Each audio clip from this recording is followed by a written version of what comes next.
He looked her dead in the eye, laughed, and said, "Louisa, you are an anchor, and I am a yacht.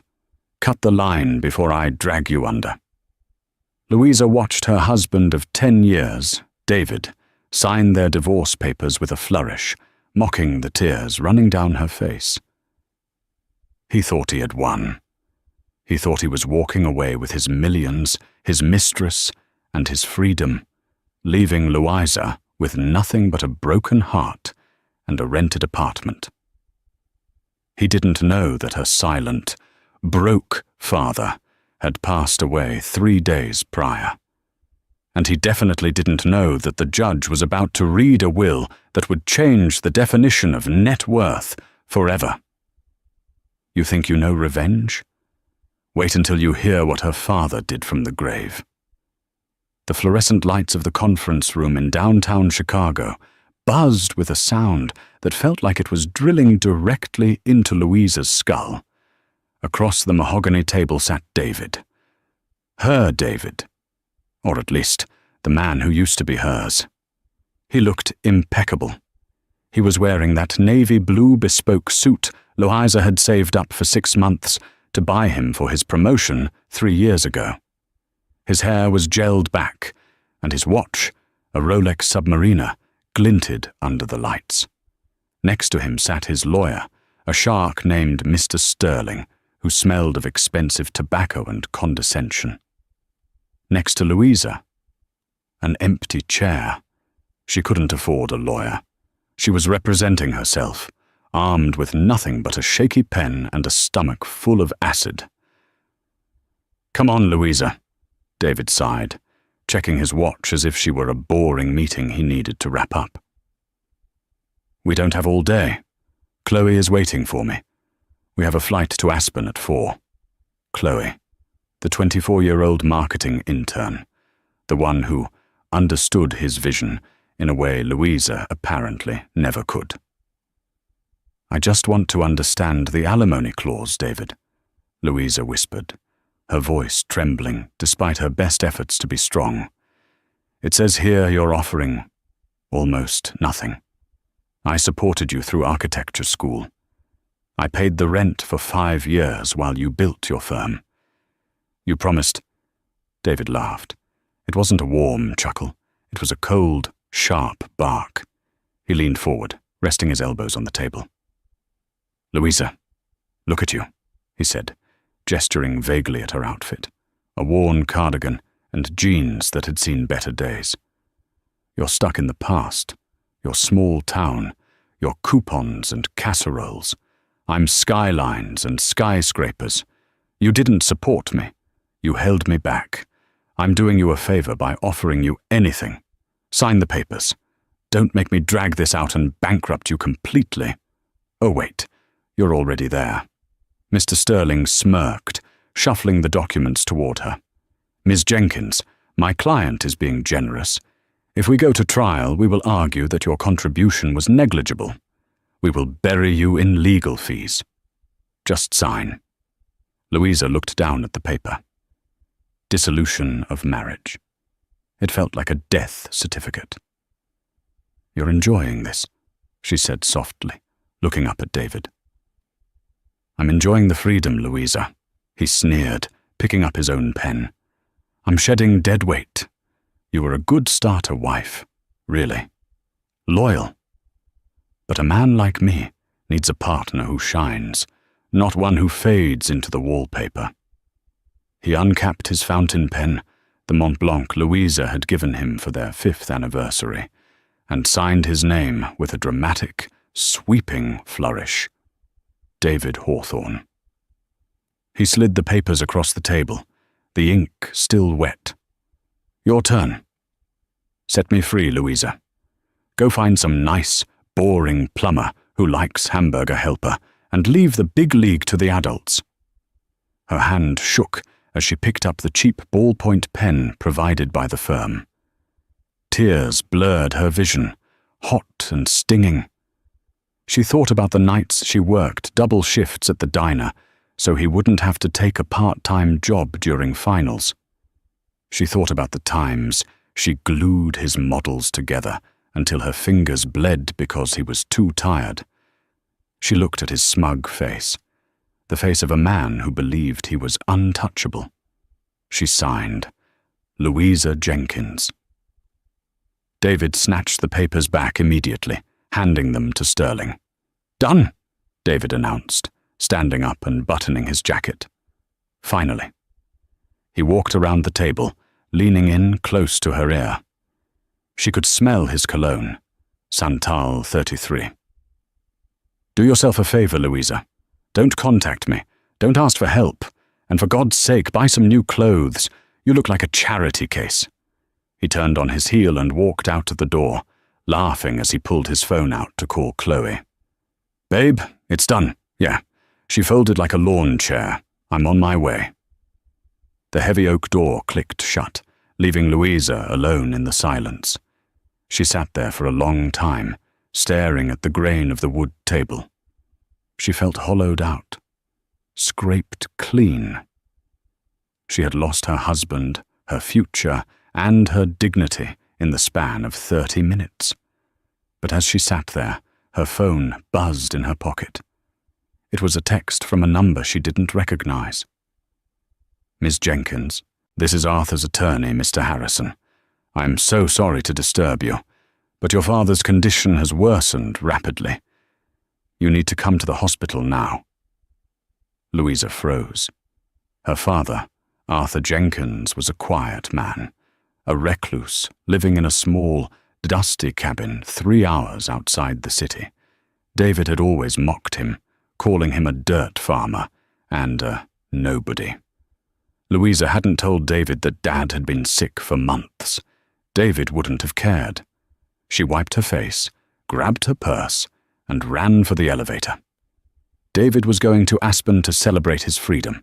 Louisa was going to watch the only man who ever truly loved her take his last breath. The drive to the hospital was a blur of grey highway and blinding rain. Louisa's 2012 Honda Civic rattled as she pushed it over 70, praying she wouldn't break down. When she arrived, the hospital room smelled of antiseptic and old lavender. Her father, Arthur, lay in the bed, looking smaller than she had ever seen him. He was a man of few words, a man of rough hands and dirt-stained boots. He had spent his life working the land, or so she thought.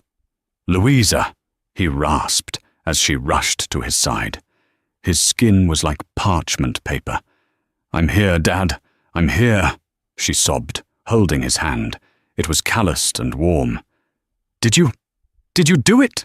he asked, his voice barely a whisper. Louisa knew what he meant. She had told him a week ago that David was leaving her. She told him about the divorce. Dad had been strangely adamant about one thing: finalize it. "Before I go." "I signed the papers an hour ago, Dad," she whispered, shame washing over her. "It's over. I'm divorced." A strange look passed over his face. It wasn't sadness, it was relief. "Good," he breathed out, closing his eyes. "Good. He is a bad man, Louisa, a greedy man.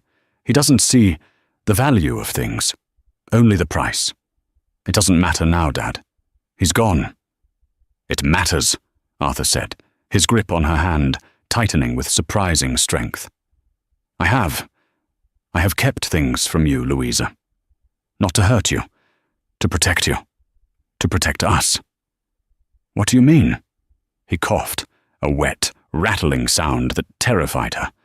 "Mr. Harrison, he has the will, the papers.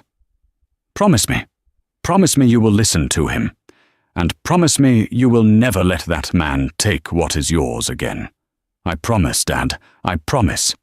My little girl," he smiled faintly. "You are stronger than you know.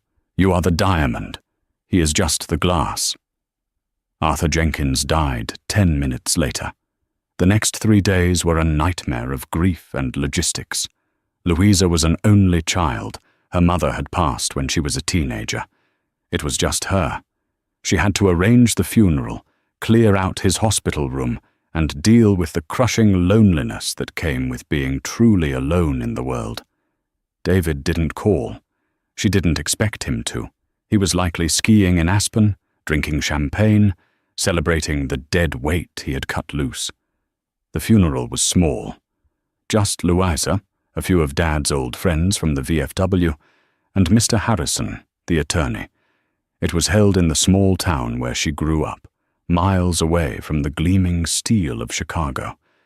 It was raining, naturally. As the priest finished the service, she saw a black Range Rover pull up to the cemetery gates. Her stomach turned. It was David. He got out, holding a large black umbrella, wearing a suit that cost more than her father's house. He didn't look sad. He looked annoyed. He walked over to the gravesite, stopping a few feet away from her. "Louisa," he nodded, his voice devoid of emotion. "What are you doing here, David?" she asked, her voice tight. "I heard the news," he said, glancing at the muddy hole in the ground. "Condolences, etc. I actually came because my lawyer said I needed to check if there were any assets. Since the divorce was signed before he died, technically I have no claim. But if there was any joint mingling of funds prior..." Louisa stared at him in disbelief. "My father just died, and you're here to see if you can scavenge any money from a man you called a dirt farmer." David shrugged, brushing a speck of lint off his lapel. "Business is business, Louisa. Besides, I know the old man didn't have 2 nickels to rub together. I just need you to sign a waiver stating that so I can clear my financial disclosure completely. My accountants are being thorough." He pulled a paper from his pocket. "At her father's funeral." "Get out," she whispered. "Louisa, don't be dramatic. Just sign it so I can go. This place is depressing." "Get out!" she screamed, the sound echoing off the wet gravestones. Mr. Harrison stepped forward. He was an older man, stout and serious, with thick glasses. "Mr. Hawthorne, I presume?" David sneered at him. "Who are you?" "The undertaker?" "I am Arthur Jenkins's attorney," Mr. Harrison said calmly, "and I strongly suggest you leave. The reading of the last will and testament will be held tomorrow at the county courthouse. If you believe you have any business regarding Mr. Jenkins's estate, you may attend. Until then, remove yourself from this sacred ground." David laughed. "A will reading? For what? His collection of rusty tractors? Fine, I'll be there. I need a good laugh." He turned to Louisa. "I'll see you tomorrow, Louisa. Try to look presentable." He walked back to his car, completely unaware that he had just made the biggest mistake of his life. The next morning, the sky was a bruised purple, heavy with the threat of a storm that refused to break. Louisa stood outside the fictional-sounding but very real Sycamore County Courthouse. It was a limestone beast of a building, built in the 1920s, with imposing pillars that seemed to frown down on everyone who entered. She wore a simple black dress, the only one she owned that fit properly. Her eyes were puffy, and her hands were trembling so badly she had to clasp them together to stop the shaking. A sleek, silver Mercedes pulled up to the curb, splashing a puddle of dirty water onto the sidewalk, missing her shoes by an inch. David stepped out. He wasn't alone. Mr. Sterling, his shark of a lawyer, was there, of course. But climbing out of the back seat was Chloe. She was wearing huge sunglasses and a white cashmere coat that looked ridiculous in the grime of a small-town morning. She looked bored. David adjusted his tie, a silk Hermes pattern, and smirked when he saw Louisa. "Louisa," he called out, his voice echoing slightly in the quiet street. "You look rested. Considering." "Why is she here, David?" Louisa asked, nodding toward Chloe. David laughed, putting an arm around the young woman's waist. "Moral support. Plus, we're heading straight to the airport after this farce is over. We missed the flight yesterday thanks to your little cemetery scene, so we're flying private out of the regional airfield at noon. I didn't want to waste time picking her up. You brought your mistress to my father's will reading? Fiancée, actually, Chloe piped up, flashing a ring that cost more than Louisa's father's truck. And David said this would take 10 minutes. We have reservations at Nobu tonight. Louisa felt bile rise in her throat, but she swallowed it down. Let's just get this over with. They walked into the courthouse. The interior smelled of floor wax and old paper. Mr. Harrison was waiting for them outside courtroom B. He looked even more severe than he had the day before. He held a thick leather briefcase, hugging it to his chest like a shield. Ms. Jenkins. He nodded to her with a softness in his eyes. Then his gaze hardened as it shifted to David. Mr. Hawthorne, you brought an entourage. I brought my legal counsel and my partner, David said breezily. Let's speed this up, Harrison. I have real business to attend to. I assume the old man left a pile of unpaid medical bills and a rusty tractor. I'm just here to make sure Louisa assumes full liability for the debts so they don't attach to my previous marital assets. Come inside, Mr. Harrison said, opening the heavy oak doors. The courtroom was empty, save for a court reporter and Judge Pendergast, a man who looked like he had been carved out of the same limestone as the building. He peered over his spectacles as they entered. They sat down. Louisa sat on the left, alone. David, Sterling, and Chloe sat on the right, sprawling out as if they owned the place. David checked his phone, scrolling through emails, clearly disengaged. We are here to read the last will and testament of Arthur James Jenkins, Judge Pendergast announced, his voice booming without a microphone. Mr. Harrison, you may proceed. Mr. Harrison stood up. He didn't open the folder immediately. He took a slow sip of water. He adjusted his glasses. He looked at Louisa, then at David. Before we begin, Harrison said, I must confirm the legal status of the parties present. Ms. Louisa Jenkins, you are the daughter of the deceased. Yes, she whispered. And Mr. David Hawthorne, Harrison turned. You are the former husband of Ms. Jenkins. Current ex-husband, happily, David quipped, not looking up from his phone. The divorce decree was signed and filed 3 days ago. I have the stamped copy right here if you need proof that I am free and clear of this mess. So the marriage is legally dissolved. It is final, Harrison pressed, a strange intensity in his voice. Yes, it is final, Mr. Sterling interrupted, sounding annoyed. My client is legally single. The dissolution was absolute as of the 14th. Mr. Jenkins passed on the 17th. There is no marital overlap. My client is present solely to ensure no debt encumbrances are falsely attributed to him. Excellent, Harrison said. He finally opened the leather folder. That simplifies things tremendously. He pulled out a document that looked thick, much thicker than a standard will. Arthur Jenkins was a private man. Harrison began reading from a prepared statement. He lived simply. He drove a 1998 Ford F-150. He wore flannel shirts. To the outside world, and specifically to his son-in-law. Harrison paused to look directly at David. He was a dirt farmer and a nobody. David chuckled. Well, if the shoe fits. However, Harrison continued, his voice rising, Arthur Jenkins was also the founder and sole proprietor of Jenkins Dynamics, a shell corporation that quietly acquired intellectual property and land rights throughout the Midwest starting in 1985. David's hand froze over his phone. Chloe looked up, confused. The room suddenly felt very small and very hot. What is he talking about? David whispered to Sterling. Quiet, Sterling hissed, sitting up straighter. We will begin with the minor assets, Harrison read. To my neighbor, Mrs. Gable, I leave my collection of vintage tools and the sum of $50,000 for her kindness." David blinked. 50,000? Where did the old man get 50 grand? Harrison ignored him.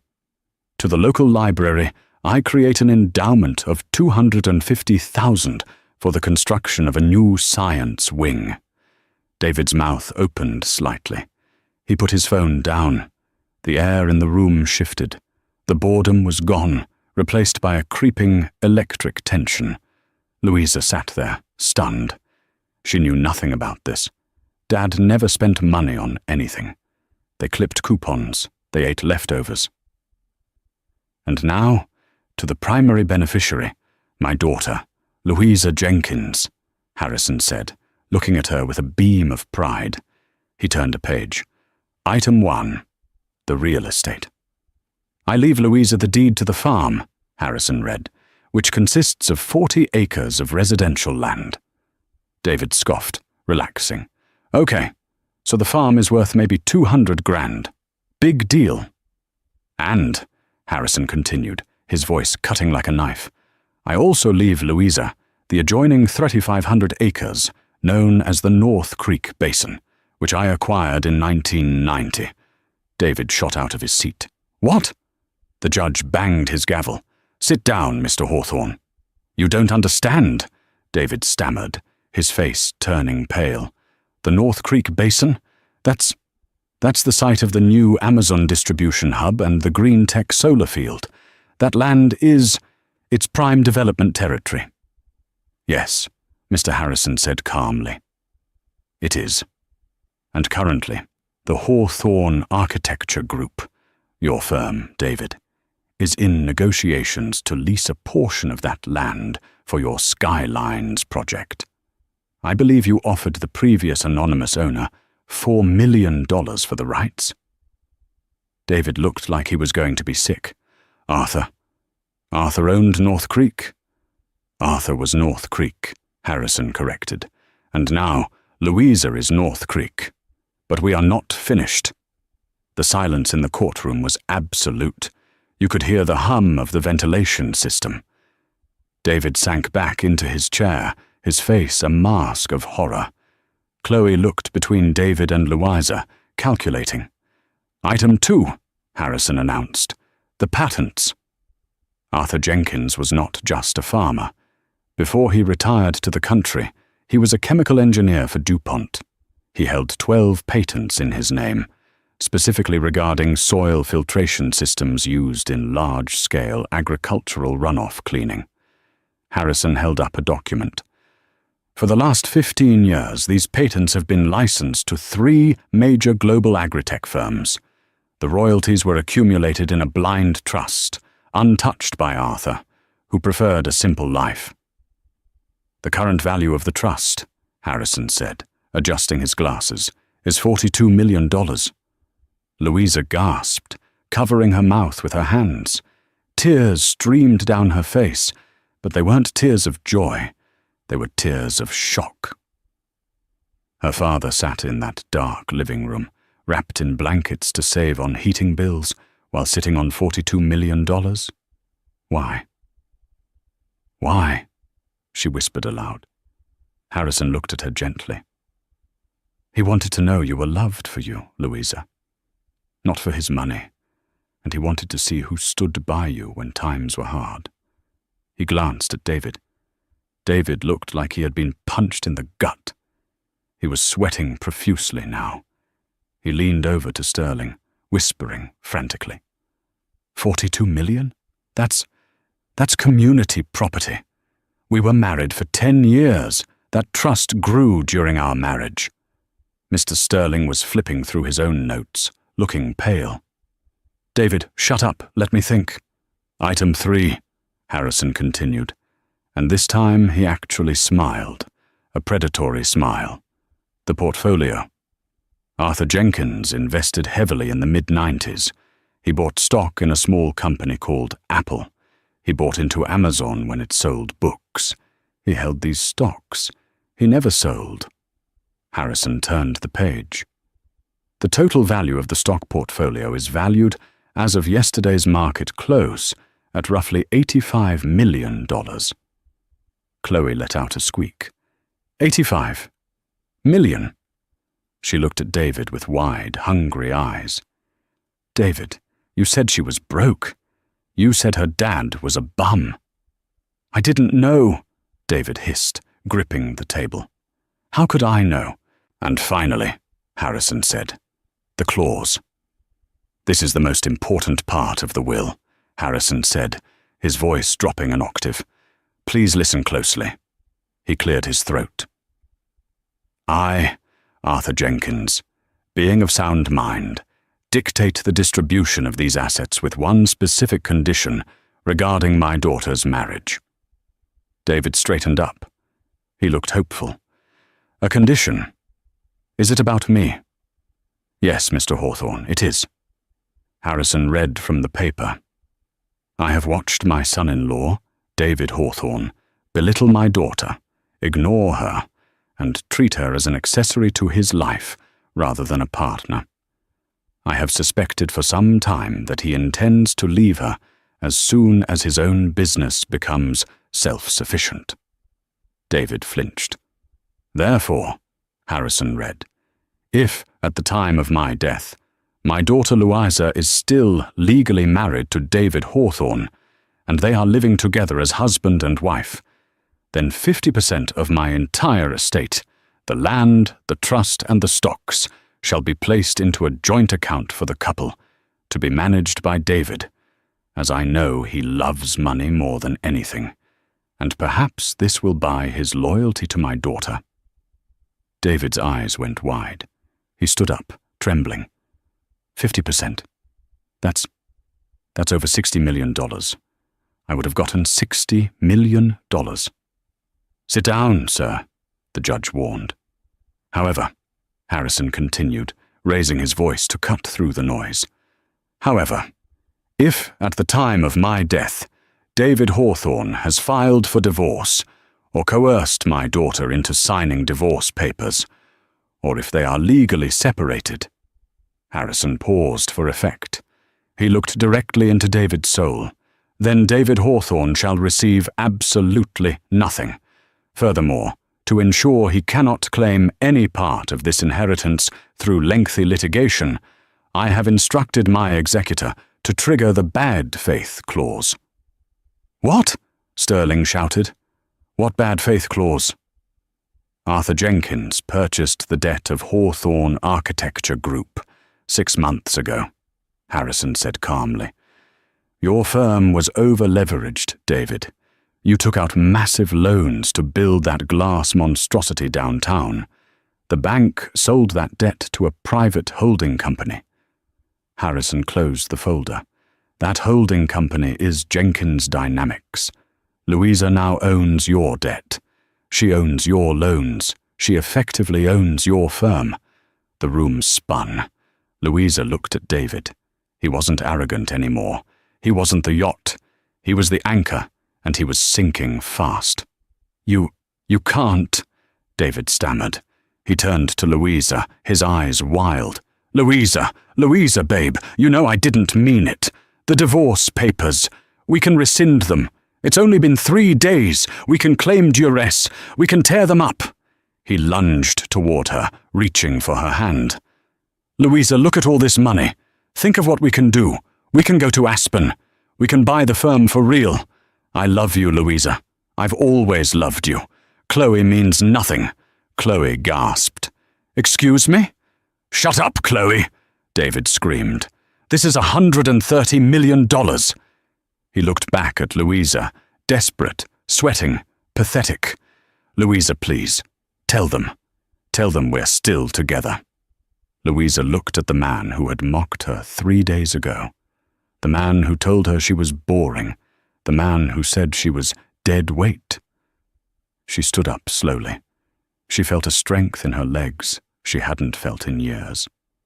She looked at Mr. Harrison, then at the judge, and finally at David. Mr. Harrison, she said, her voice clear and steady. Is the divorce final? It is, Miss Jenkins. Harrison smiled. Signed, sealed, and filed by Mr. Hawthorne himself, with great urgency. She looked at David. "You wanted to be a yacht, David. You wanted to cut the line." She picked up her purse. "Consider it cut." "Louisa!" David screamed as she turned to walk away. "You can't do this. I built that firm. You can't call in the debt. You'll ruin me." She paused at the door and looked back. "I won't ruin you, David," she said softly. "I'm just going to do what any good business owner would do. I'm going to liquidate underperforming assets." She walked out of the courtroom. Behind her, she heard the sound of David screaming, the judge banging his gavel, and the distinct sound of Chloe slapping him across the face. But the story didn't end there. Because while David was destroyed, the real battle, and the darkest secret her father had kept, was just beginning to surface. And it involved the one person Louisa never suspected. The walk from the courthouse to her car felt like floating. The air was still thick and humid, but Louisa couldn't feel it. She felt weightless. For the first time in 10 years, the crushing gravity of David's expectations, his criticism, and his debt was gone. She sat in the driver's seat of her rusted Honda Civic. She put the key in the ignition, but didn't turn it. Instead, she looked at her hands. They were the same hands that had scrubbed David's floors, typed his briefs, and wiped away tears in the bathroom so he wouldn't see her cry. But now, these hands held the power to destroy him. Her phone buzzed. It was a notification from her banking app. Mr. Harrison moved fast. Transfer received. $500,000 or initial estate allowance. She stared at the zeros. It was more money than she had made in the last decade combined. And this was just the allowance. She didn't go home. She drove straight to 400 North Michigan Avenue, the Hawthorne Architecture Group. The building was a gleaming spire of glass and steel, a testament to David's ego. She took the elevator to the 40th floor. The receptionist, a girl named Tiffany, who had always looked at Louisa like she was the cleaning lady, didn't even look up when she walked in. "Mr. Hawthorne is in a meeting and cannot be disturbed," she droned, filing her nails. "I'm not here to see Mr. Hawthorne," Louisa said, her voice echoing in the minimalist white lobby. "I'm here to see the books." Tiffany looked up, confused. "Excuse me?" "Call security," Louisa said calmly, "and tell them the owner is here." Before she could react, the elevator doors opened behind her. David stormed out, his face red and blotchy, his tie undone. He must have raced here directly from the courthouse. Mr. Sterling was trailing behind him, looking like he was trying to restrain a mad dog. "You!" David roared, pointing a shaking finger at her. "You can't just walk in here. This is my firm. I built this. My name is on the wall." "Actually," Mr. Sterling interjected quietly, "technically, Louisa owns the debt-holding company that possesses the lien on the lease, the equipment, and the intellectual property. If she calls the loan, as she indicated she would—" "She won't," David screamed, getting in her face. "She doesn't have the guts. Look at her. She's a mouse." He loomed over her, using the same intimidation tactic he had used for years. The physical dominance, the volume. It used to make her shrink. It used to make her apologize. She looked him in the eye. "I'm calling the loan, David." "You're bluffing."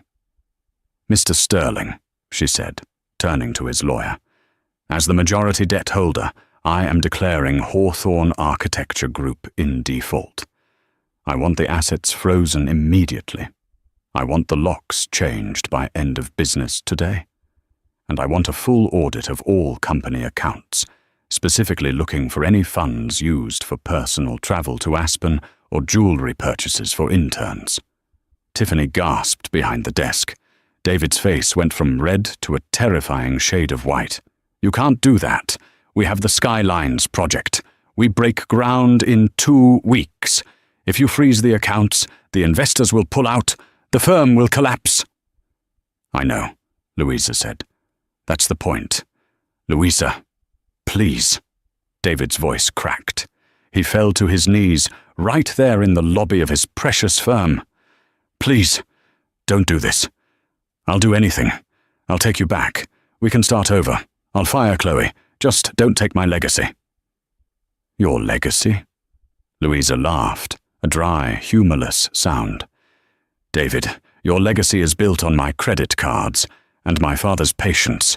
You didn't build this. We built this. And then you decided I wasn't good enough to inhabit the house we built." She stepped around him. "You have 1 hour to clear out your personal effects," she told him. "And David? Leave the Mont Blanc pen. I bought that. It's an asset." She walked into his private office, the one with the view of the lake she was never allowed to visit, because it was for clients only. She sat in his leather chair. It was comfortable. For the next 3 weeks, Louisa was a machine. She worked with Mr. Harrison to dismantle David's empire piece by piece. It wasn't about cruelty. It was about justice. David had leveraged everything he had, assuming he would get a payout from the divorce, or that he could just keep borrowing. When the revenue stream stopped, the house of cards fell. David filed for personal bankruptcy. Chloe left him 2 days after the accounts were frozen. Apparently, her love didn't extend to a man sleeping on his friend's couch. Louisa moved out of her rented apartment and into the farmhouse. She expected to feel lonely, but she didn't. She felt connected. She spent her days walking the 3,500 acres of North Creek Basin, planning a nature preserve instead of the Amazon warehouse David had wanted. She felt her father with her in the wind and the rustling corn. But peace, she learned, is fragile. It was a Tuesday evening when the betrayal hit. Louisa was sitting on the porch, drinking tea, watching the sunset over the fields. A dust cloud appeared on the long gravel driveway. It was a black sedan. Not Mr. Harrison's town car, not David's repossessed Mercedes. This was a government car, a sleek, black Chevy Tahoe with tinted windows. Her stomach tightened. She stood up as the car crunched to a halt near the porch steps. A woman stepped out. She was tall, wearing a sharp grey suit and heels that were not made for gravel. She had a severe bob cut and carried a briefcase that looked heavy. Behind her, getting out of the passenger side, was David. He looked terrible. He had lost weight, his clothes were wrinkled, and he hadn't shaved in days. But his eyes were gleaming with a maniacal, triumphant light. He looked like a man who had found a grenade in a knife fight. "Hello, Louisa," David grinned, leaning against the car. "Miss me?" "Get off my property, David," she said, reaching for her phone to call the sheriff. "I have a restraining order." "Oh, I'm not here to harass you," David said, holding up his hands in mock surrender. "I'm just here as a witness and a supportive friend to Miss Vance here." He gestured to the woman in the suit. "Miss Jenkins?" the woman asked. Her voice was cold, professional. "Yes." "Who are you?" "My name is Agent Patricia Vance.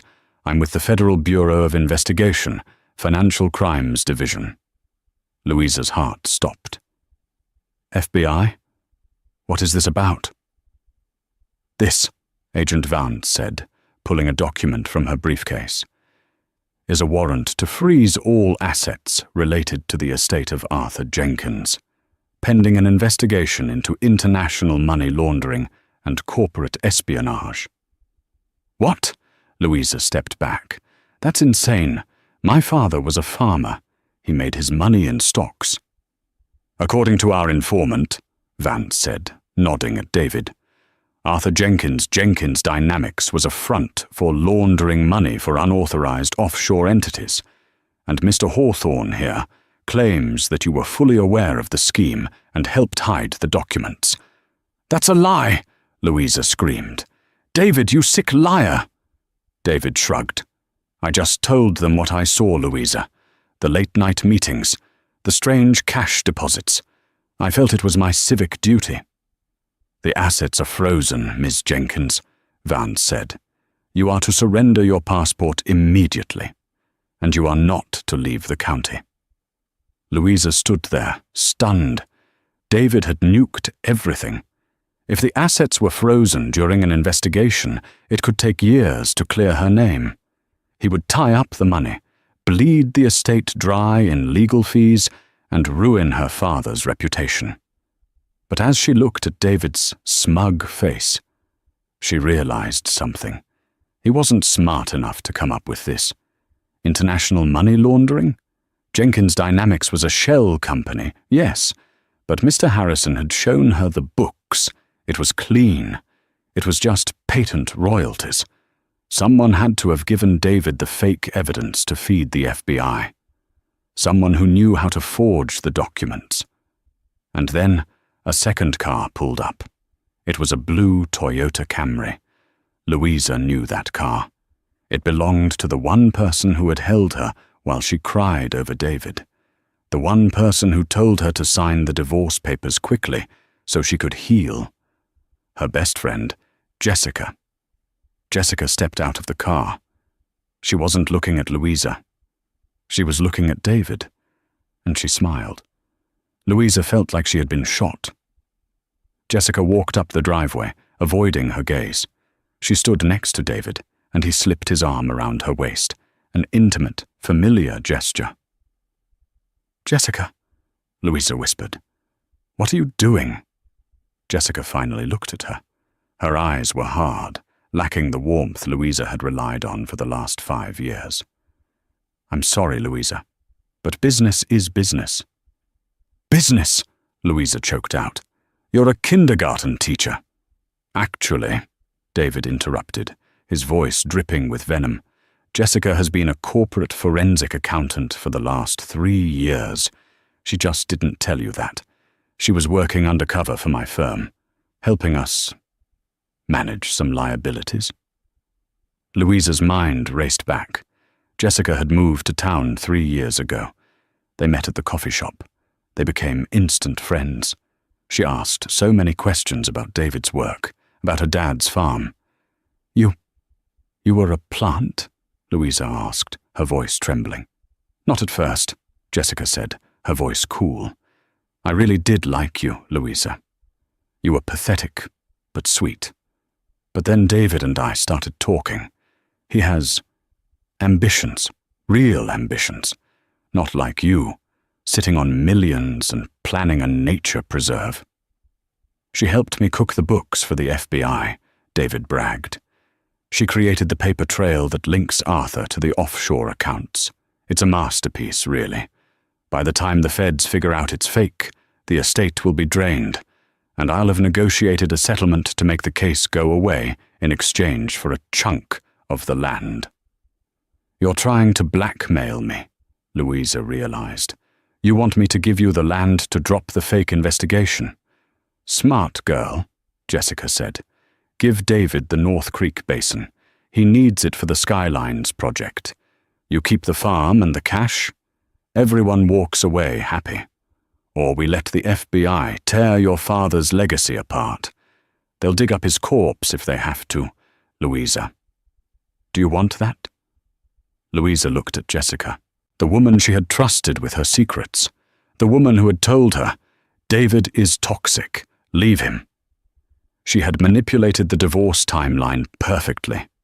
She wanted Louisa single so the will would trigger, but she wanted David to have leverage to steal the land back.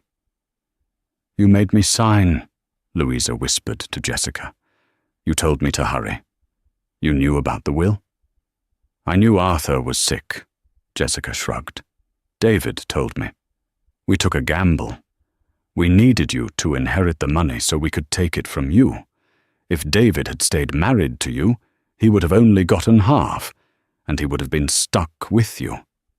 This way, we get the land, and he gets his freedom." Louisa looked at the FBI agent, Vance. She was checking her watch, looking bored. Wait, Agent Vance, Louisa said slowly. Can I see your badge again? Vance stiffened. I showed it to you. Show it to me again. I don't have to. Show her the damn badge, Pat, David snapped. Pat. Louisa looked at David. He just called an FBI agent Pat. She started to laugh. It was a low, bubbling laugh that rose in her chest until she was cackling. What's so funny? Jessica demanded. You guys are idiots, Louisa said, wiping a tear from her eye. You really are. We have the FBI here, Louisa, David yelled. This is serious. No, you don't, Louisa said, stepping closer. My father was paranoid, David. You know that. He hated the government. He hated banks. She turned to Agent Vance. If you were really with the Financial Crimes Division, you would know that Arthur Jenkins didn't have any offshore accounts. You know why? Because 2 days before he died, he transferred the liquidity of the trust into a specific type of bond that is monitored directly by the Treasury Department. It's the most transparent financial vehicle in existence. She pulled her phone out. And, she continued, Mr. Harrison warned me that rats might come sniffing. So this entire conversation, the blackmail, the admission of forgery. She pointed to the security camera, mounted discreetly in the eaves of the porch. A small red light blinked. It's being live-streamed to Mr. Harrison's cloud server, and I believe he has a direct line to the actual FBI. David's face fell. Jessica looked at the camera, then at David. You said she didn't have cameras, Jessica hissed. I didn't think she knew how to use them. David panicked. Agent Vance suddenly looked very nervous. She wasn't an agent. She was likely an actress or a friend of Jessica's. Impersonating a federal officer is a felony. I'm leaving, the fake agent said, turning toward the Tahoe. No, you're not. A deep voice boomed from the darkness of the driveway. Headlights flooded the yard. Sheriff Miller's cruiser blocked the exit. And behind him, another car. Mr. Harrison's Lincoln. Mr. Harrison stepped out, looking furious. He walked right past David and Jessica, up to the porch, and stood next to Louisa. Excellent work, Louisa, he said quietly. I told you they would get desperate. Sheriff Miller got out of his car, hand on his holster. David Hawthorne, Jessica Reynolds, and whoever you are in the suit. Hands where I can see them. This is a misunderstanding, David shouted, backing away. We were just negotiating. We heard the audio, David, Sheriff Miller said, shaking his head. Attempted extortion, fraud, impersonation of a federal officer, and Jessica, we'll be looking into your forensic accounting at your previous job, too. Jessica screamed as the deputy cuffed her. David didn't scream. He just stared at Louisa, his eyes dead. Louisa, he whispered as they shoved him into the cruiser. Louisa, please. She didn't say anything. She just watched the lights fade as they drove them away. She turned to Mr. Harrison. Is it over now? Mr. Harrison didn't smile. He looked troubled. He took off his glasses and wiped them with a handkerchief. The threat from David is over. Yes, Harrison said heavily. He will go to prison for a long time. But Louisa, in the process of preparing for this defense, I had to dig deeper into your father's old files, specifically into the origins of the land. The North Creek Basin, she asked. What about it? I found a deed, Harrison said. An original deed from 1985. It wasn't just Arthur's name on it. Whose name was it? Harrison hesitated. It was co-signed by a woman named Margaret Stone. Louisa froze. Margaret Stone. That was her mother's maiden name. My mother is dead, she said. She died in a car accident when I was 4. Dad told me. Louisa, Harrison said softly, pulling a faded photograph out of his pocket. Your father told you many things to protect you, but I ran a trace on Margaret Stone. She didn't die in 1990. He handed her the photo. It was recent. It showed a woman who looked exactly like an older version of Louisa, sitting on a yacht in the Mediterranean, holding a glass of champagne. "She is alive," Harrison said. "She is living in Monaco, and she just filed a petition in international court. She claims that because she never legally divorced Arthur, half of that land, half of your land, is hers, and she is coming here to take it." The betrayal wasn't David. It wasn't Jessica. It was the lie her father had told her entire life.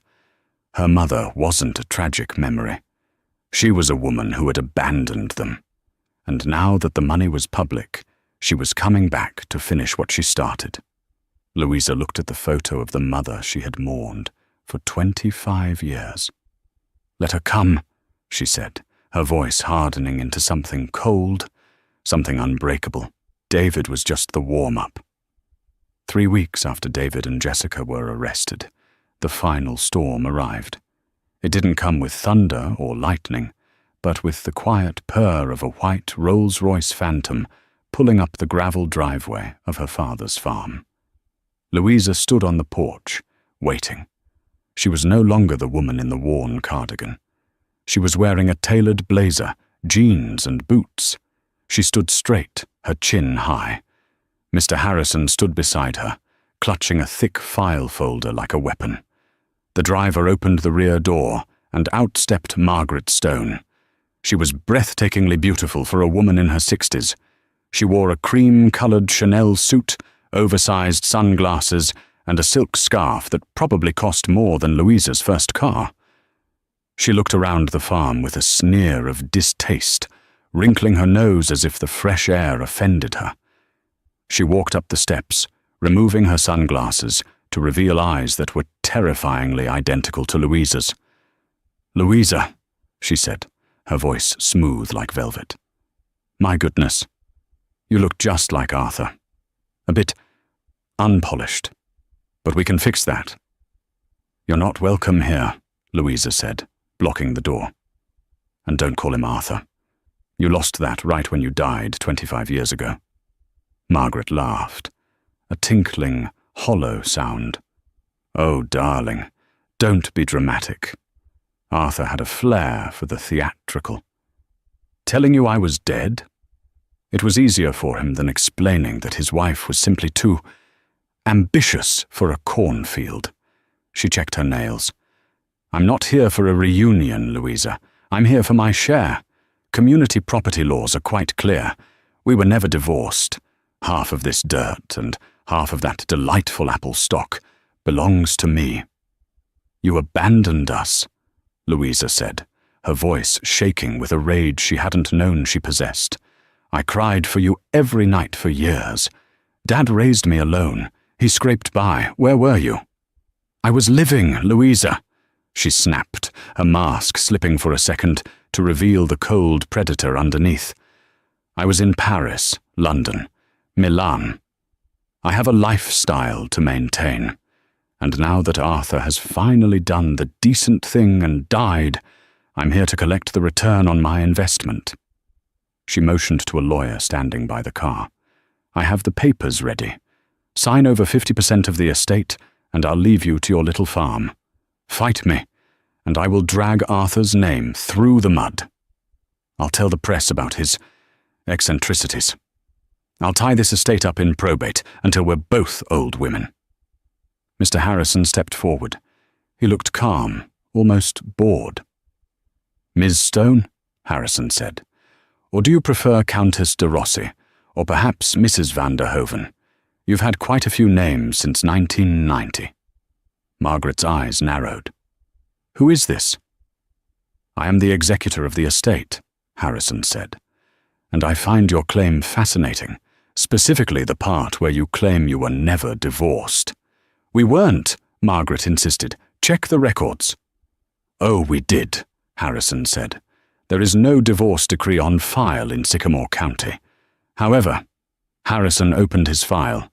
He pulled out a yellowed, brittle piece of paper. It had a stamp on it from the U.S. Embassy in Switzerland, dated October 14th, 1991. Arthur was a very thorough man, Harrison said. When you left, you demanded a payout. You wanted cash to start your new life with that Italian banker. Arthur gave you everything he had at the time, $50,000. It nearly bankrupted him. So what? Margaret scoffed. That was a gift. No, Harrison corrected. It was a purchase. He held up the document. This is a renunciation of rights and severance of title, signed by Margaret Stone in front of a consular officer. In exchange for the cash, you legally terminated your marriage and, this is the important part, you irrevocably waived any and all future claims to Arthur Jenkins' assets, estate, or heirs. Margaret's face went pale beneath her makeup. That's a forgery. It's notarized, Harrison said, smiling, and Arthur kept the carbon copy in a safety deposit box in Zurich, which I accessed this morning. But there is one more thing. Harrison turned the page. The agreement also contains a void on contact clause. It states that if you ever attempt to contact Louisa Jenkins or claim assets from the estate, the original payout is considered a loan, retroactive to 1991, with compounded interest. Harrison did a quick calculation in his head. At 12% interest over 34 years, you owe the estate roughly $2.5 million, payable immediately. Margaret stumbled back, her heel catching on the porch step. The arrogance evaporated, replaced by genuine fear. She wasn't rich. She was likely living on credit and alimony from other men. She had come here for a payday, not a debt. You can't be serious, she whispered. I am very serious, Louisa said, stepping forward. You sold me, Mother. You sold me for 50 grand so you could go party in Europe. You aren't my mother. You're just another bad investment my father got rid of. She pointed to the gate. Get out, before I ask Mr. Harrison to file the lawsuit for the debt. Margaret looked at her, then at the document. She realized she had walked into a trap set by a dirt farmer 30 years ago. Arthur had played the long game. He knew she would come back eventually. He had protected Louisa from beyond the grave. She didn't say goodbye. She turned, scrambled into the back of the Rolls-Royce, and screamed at the driver to go. The car kicked up dust as it fled, disappearing down the road. Louisa watched her go. She waited for the sadness to hit, but it didn't. She just felt light. He knew, she said to Harrison. He knew she would come. Your father, Harrison said, closing the file, was the smartest man I ever knew. He didn't care about looking rich. He cared about being safe. And he cared about you. Louisa looked out over the fields of the North Creek Basin. The sun was setting, casting a golden glow over the corn. The land was hers. The money was hers. But more importantly, the freedom was hers. David was in a cell. Jessica was facing felonies. Margaret was gone forever. She took a deep breath of the cool evening air. She wasn't Louisa the victim anymore. She wasn't David's wife. She was Louisa Jenkins, daughter of Arthur, owner of the land. Mr. Harrison? She asked. Yes, Louisa. Let's build that nature preserve, but let's add something to the plans. What's that? A scholarship fund, she smiled, for people who need to get out of bad marriages. Let's call it the Anchor Fund, because sometimes you have to cut the line to survive. Mr. Harrison smiled. I think Arthur would love that. Louisa walked down the steps and into the field, finally, truly free. And that is how a quiet farmer who drove a rusted truck took down a narcissist, a traitor, and a gold digger from beyond the grave. David is currently serving 8 years for fraud. Louisa's mother never returned. And Louisa? She is still on the farm, running the preserve, and living a life that is peaceful, quiet, and absolutely priceless. It turns out, the best revenge isn't screaming or fighting. It's living well and having a watertight last will and testament. What would you have done in Louisa's shoes? Would you have forgiven David when he begged on his knees? Or would you have taken the money and run? Let me know in the comments below. I read every single one. If you enjoyed this story of karma and justice, please hit that like button. It really helps the channel grow.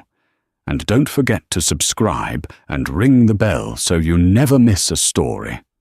Remember, sometimes the quietest people hold the loudest cards. Thanks for watching, and I'll see you in the next one.